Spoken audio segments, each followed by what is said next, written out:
रात को परम सुंदर सजे हुए वासगृह में शयन करके प्रातःकाल भगवान शिव का जनवासी में आगमन।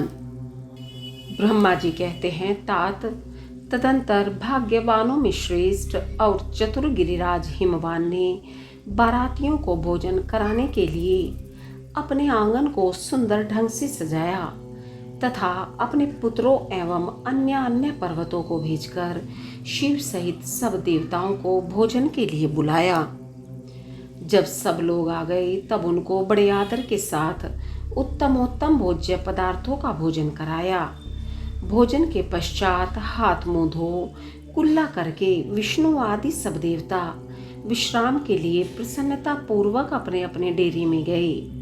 मैना की आज्ञा से साध्वी स्त्रियों ने भगवान शिव से भक्ति पूर्वक प्रार्थना करके उन्हें महान उत्सव से परिपूर्ण सुंदर वास भवन में ठहराया। मैना के दिए हुए मनोहर रत्न सिंहासन पर बैठकर आनंदित हुए शंभु ने उस वास मंदिर का निरीक्षण किया। वह भवन प्रज्वलित हुए सैकड़ों रत्नमय प्रदीपों के कारण अद्भुत प्रभा से उद्दासित हो रहा था। वहां रत्नमय पात्र तथा रत्नों के ही कलश रखे गए थे। मोती और मणियों से सारा भवन जगमगा रहा था।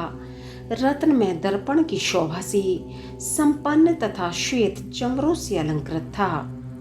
मुक्ता मणियों की सुंदर मालाओं से आवेष्टित हुआ वह वास भवन बड़ा समृद्धिशाली दिखाई देता था। उसकी कहीं उपमा नहीं थी। वह महादिव्य अति विचित्र परम मनोहर तथा मन को आनंद प्रदान करने वाला था। उसके फर्श पर नाना प्रकार की रचनाएं की गई थी। बेल बोटे निकाले गए थे। शिव जी के दिए हुए वर का ही महान एवं अनुपम प्रभाव दिखाता हुआ वह शोभाशाली भवन शिवलोक के नाम से प्रसिद्ध किया गया था। नाना प्रकार की सुगंधित श्रेष्ठ द्रव्यों से सुवासित तथा सुंदर प्रकाश से परिपूर्ण था। वहां चंदन और अगर की सम्मिलित गंध फैल रही थी। उस भवन में फूलों की सेज बिछी हुई थी।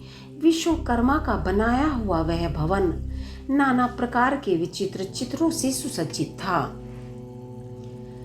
श्रेष्ठ रत्नों की सारभूत मणियों से निर्मित सुंदर हारों द्वारा उस वासगृह को अलंकृत किया गया था।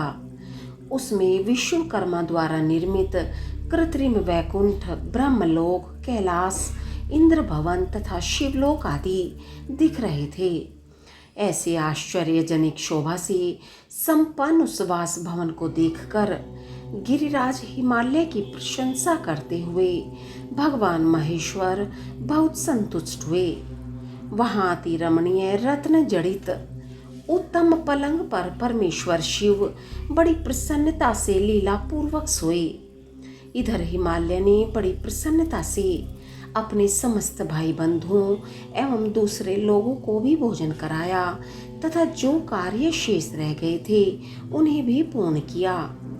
शैलराज हिमालय इस प्रकार आवश्यक कार्य में लगे हुए थे और प्रियतम परमेश्वर शिव शयन कर रहे थे। इतने में ही सारी रात बीत गई और प्रातःकाल हो गया। प्रभात काल होने पर धैर्यवान और उत्साही पुरुष नाना प्रकार के बाजे बजाने लगे।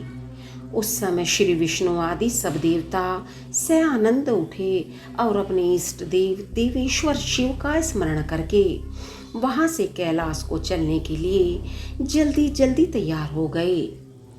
उन्होंने अपने वाहन भी सुसज्जित कर लिए। तत्पश्चात धर्म को शिव के समीप भेजा। योग शक्ति से संपन्न धर्म नारायण की आज्ञा से वासगृह में पहुंचकर योगीश्वर शंकर से समयोचित बात बोले। प्रमथ गणों के स्वामी महेश्वर, उठिए उठिए, आपका कल्याण हो। आप हमारे लिए भी कल्याणकारी होइए। जनवासे में चलिए और वहां सब देवताओं को कृतार्थ कीजिए। धर्म की यह बात सुनकर भगवान महेश्वर हंसे। उन्होंने धर्म को कृपा दृष्टि से देखा और शय्या त्याग दी। इसके बाद धर्म से हंसते हुए कहा, तुम आगे चलो, मैं भी वहां शीघ्र ही आऊंगा, इसमें संशय नहीं है। भगवान शिव के ऐसा कहने पर धर्म जनवासी में गए। तत्पश्चात शंभु भी स्वयं वहां जाने को उद्यत हुए। यह जानकर महान उत्सव मनाती हुई स्त्रियां वहां आई और भगवान शंभु के युगल चरणार बिंदों का दर्शन करती हुई मंगल गान करने लगी।